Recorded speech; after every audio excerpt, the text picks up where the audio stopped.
Eu estou ao vivo neste momento com a delegada de polícia, Caroline Virgínia Bamberg Machado, ela que acompanha de perto essa situação e pode explicar para a gente isso. Delegada, seja bem-vinda ao programa, muito bom dia. Bom dia. Exatamente, né? Os números, eles são assustadores, né? Porque, ressaltando só um pouco o que tu falar, são a cada 3 horas ocorre um estupro de vulnerável. Estupro de vulnerável são crianças e adolescentes até 14 anos. Então, não considera de 14 a 18 anos. Então, se considerar também até 18 anos, o número é maior. E com certeza esse número, porque são nossas crianças e nossos jovens que estão sendo abusados, né, diariamente, 10 casos por dia, e isso com certeza causa um espanto para a sociedade. Mas ressalto que, com base em estatísticas nacionais, estaduais, esse número de uma criança a cada 3 horas equivale a 10% apenas do que chega ao conhecimento das autoridades. Então, nós temos uma subnotificação de 90% dos casos. Então, esse número tende a ser muito maior do que chega efetivamente ao conhecimento das autoridades policiais do Rio Grande do Sul. E o que é muito, né? Porque é um número realmente grande desse crime que é o pior crime do ordenamento jurídico. Bom, delegada, isso assusta. Essas informações que você nos traz agora assusta e muito, mas eu acho que a nossa sociedade precisa saber dessa realidade, precisa estar atenta a todas essas questões. E quando eu digo sociedade, eu falo que cada um de nós tem um papel importante para evitar que esse tipo de situação aconteça. Quais são os principais sinais que a nossa comunidade precisa estar atento nessas crianças? E aí a gente fala num todo porque nós temos o papel do professor. O educador, muitas vezes, dentro da sala de aula, consegue perceber algumas atitudes, algumas anomalias, algumas questões que chamam a atenção para isso. Então, quais são os principais sinais apresentados por essas crianças e adolescentes para que todos nós estejamos atentos a isso? Assim, em primeiro lugar, convém, né, falar que 80%, 90% dos casos de abusos sexuais ocorridos contra crianças e adolescentes ocorrem por pessoas próximas à família. Pais, padrastos, avós, tios, pessoas conhecidíssimas que estão acima de qualquer suspeita, que são pessoas de confiança dessa vítima, né? Outra coisa importante que não dá para deixar de dizer, que quase 70% desses fatos ocorrem dentro de casa ou na escola. Então, são locais que a gente, em princípio, tende a achar que os nossos filhos e nossas estão seguras, mas não estão. Então, a gente precisa ter, com certeza, um olhar diferenciado. E um outro número, não dá para deixar de falar, e aí eu passo o link com a tua pergunta, é que 90% das vítimas não... Ou seja, 90% das vítimas falam a verdade. E a gente a sociedade tende, ou as pessoas tendem a não acreditar quando a criança ou quando o adolescente fala um abuso, relata um caso de abuso. Isso é uma tem que agir diariamente aqui nas delegacias, 20 anos delegada de polícia, isso inúmeras vezes, que já contou para a mãe, já contou para alguém, mas essa pessoa não acredita que tenha acontecido. Por quê? Porque o suspeito do abuso, que muitas vezes, que é o abusador, ele está acima de qualquer suspeita para os pais, para os responsáveis por essa criança, quando não for ele mesmo. Então, a gente precisa ter consciência que o abusador, ele não tem cara de monstro. Ele é uma pessoa normal, uma pessoa extremamente cordial, uma pessoa extremamente solícita, é uma pessoa que ela cativa os que estão ao redor, porque isso facilita a abordagem dela para essas vítimas. Então, as crianças, quando relatam alguma coisa e não tem o seu relato levado a crédito, elas acabam se fechando e os abusos continuam. É raras as vezes que a gente pega uma vítima aqui em que o abuso foi uma só vez. Muitas vezes, na grande maioria das vezes, os abusos acontecem por anos. E ela, já no início do abuso, ou em algum momento tentou relatar e não teve a sua palavra levada em creche. Então, é muito importante a gente ter isso, que 90% das crianças e adolescentes e vítimas de abuso falam a verdade. Aí o pessoal pode estar perguntando, tá, delegada, mas e os outros 10%?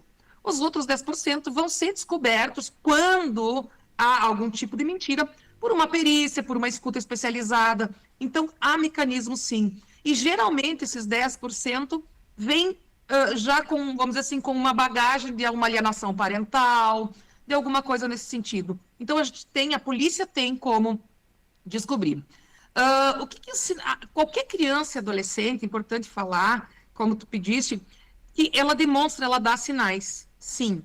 Ela, por vezes, não fala porque o medo que ela sente, que é imposto pelo abusador, é tão grande, que ela não tem condições de falar, porque ela sofre ameaças de acontecer alguma coisa com o pai, com o irmão, com a mãe, com qualquer pessoa que ela gosta.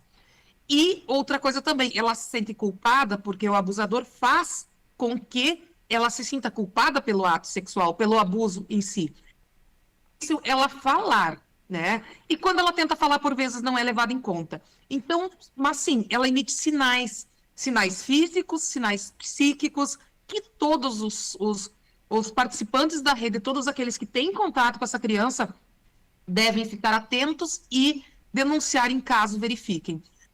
Essa comportamento fica mais triste, fica mais abatida, tem vamos dizer assim, começa a voltar a fazer xixi na cama, chupar o dedo, começa a chorar do nada. Quer dizer, ela demonstra de alguma forma. Tem a questão da automutilação, que até pouco ocorre muito, e muito com vítimas de abuso sexual. Agora os adolescentes e crianças não estão mais se automutilando nos braços, nas pernas, estão buscando automutilação dentro da boca, que não percebe, ou na virilha, ou em locais que não são visíveis. Então, nós precisamos, sim, ficar atentos, né? Professores, pessoal da saúde, pais, mães, né? Tios, tias, ficar atento a esse tipo de comportamento e fazer a denúncia quando tiver alguma suspeita. Bom, eu achei importante um dos trechos que você falou, que acho que é importante a gente destacar um pouco mais, quando você fala de que o abusador ele não tem cara de monstro. Eu acho muito importante essa fala, porque os ouvintes devem lembrar que recentemente nós tivemos um caso de um abusador aqui na cidade de Camaquã e a Polícia Civil teve um trabalho muito importante, porque a partir da primeira vítima surgiram muitas outras, surgiram diversas vítimas e a Polícia Civil teve um papel importante porque conseguiu a manutenção da prisão deste homem. Isso é uma coisa muito difícil, né, de manter essas pessoas presas. E esse abusador, ele realmente não tinha cara de monstro. Ele era uma pessoa que era muito benquista por muitas pessoas dentro da sociedade camaquã e por esse motivo não despertava nenhum tipo de receio, os pais ficavam tranquilos, achavam que era uma pessoa que não iria fazer nada de errado. E nós fomos procurados aqui na emissora por familiares dessas vítimas, pedindo pela manutenção da prisão deste homem. Nós conversamos com a Polícia Civil, que sempre nos atendeu muito bem, nos deu os detalhes para que estava trabalhando para que isso acontecesse e realmente, mesmo que essa pessoa tenha sido transferida para outro presídio, continua presa e a gente torce para que responda pelos seus crimes perante a justiça brasileira. Mas essa sua fala, né, de que o abusador ele não tem cara de monstro, ela faz com que nós estejamos atentos a todos esses sinais apresentados por essas crianças e adolescentes, que a gente escute mais os nossos filhos, os nossos afilhados, os nossos sobrinhos, enfim, a gente escute mais o que essas crianças e adolescentes têm para nos dizer e a gente não deixe escapar essas informações, que a gente averigue se realmente aquela situação, que a gente, porque muitas vezes as pessoas acabam não acreditando, desacreditando essas vítimas. Então, que a gente mude esse nosso posicionamento a partir dessas informações. Exatamente. Como eu disse, o abusador, ele vai buscar profissões, locais de trabalho, ou vai procurar fazer trabalhos sociais em locais em que ele pode se aproximar das vítimas sem levantar suspeitas, né? Porque isso faz parte do plano dele de abusar. Ele precisa estar acima de qualquer suspeita. E aí ele vai cercando essas crianças. Então ele vai ser daqui a pouco aquele tio mais querido, ele vai ser daqui a pouco aquele que é acima de qualquer suspeita mesmo, porque ninguém vai acreditar que aquele ser humano tão bom, tão solícito, tão querido, tão atencioso, vai cometer alguma coisa. Só que, como eu volto a falar, nós devemos acreditar nas crianças, porque 90% falam as verdade sobre os abusos, e nós devemos ficar atento ao que essas crianças emitem de sinais físicos, nos seus comportamentos psicológicos. E uma coisa muito importante, que não dá para deixar de falar, que não é função da sociedade investigar os casos. A função de investigar é da Polícia Civil. Então, havendo suspeita de que alguma coisa esteja errada, é dever da comunidade, da pessoa que saiba, denunciar. E hoje em dia, nós temos vários canais de denúncia que têm o sigilo totalmente garantido para a pessoa que fez a denúncia. O Disque 100 é um canal que garante o sigilo das pessoas, do denunciante. Disque 100 é da Ouvidoria Nacional. O Disque 180 é um canal de denúncias aqui do Estado, que também garante o sigilo. Então, é importante que as pessoas... mas como é que eu vou fazer a denúncia se eu não sei? A pessoa não precisa saber, basta a denúncia. E hoje em dia, através da lei Henri Borel, nós temos um crime que é a omissão da comunicação de algum fato, né, suspeito à autoridade policial. Isso quer dizer o quê? Que a gente precisa ter essa consciência. Isso já existe desde de 1980, desde o nascimento do ECA, tem essa obrigação de comunicar. Mas, infelizmente, as pessoas não querem ou não têm medo de denunciar. Só que tem esses mecanismos, o Disque 100, o Disque 180, que são mecanismos que visam, né, proteger o denunciante. E como disse, a função de investigar, de ver se é verdade ou não, é da polícia. Nós vamos de atrás. Se não for verdade, melhor. É o que a gente quer, que as denúncias não sejam verdadeiras. Mas se for verdade, aquele que denunciou vai estar salvando uma pessoa, uma criança, desse tipo de crime. E volto a dizer assim, olha, o pior crime que existe no ordenamento jurídico. É um crime, assim, a gente tem recebido tantas coisas, beira o absurdo, né? E a gente precisa que as pessoas tenham conhecimento que existe isso. É uma violência que, por vezes, fica debaixo do tapete, porque isso machuca. Tu saber que crianças de tenra idade são abusadas sexualmente machuca a gente. Só que a gente precisa conversar sobre isso, a gente precisa trazer que isso aconteça para a gente poder combater da forma mais efetiva possível, com o auxílio da comunidade, com a ajuda de quem está perto dessas vítimas, para que a gente tenha essas denúncias e possa salvá-las desse tipo de violência.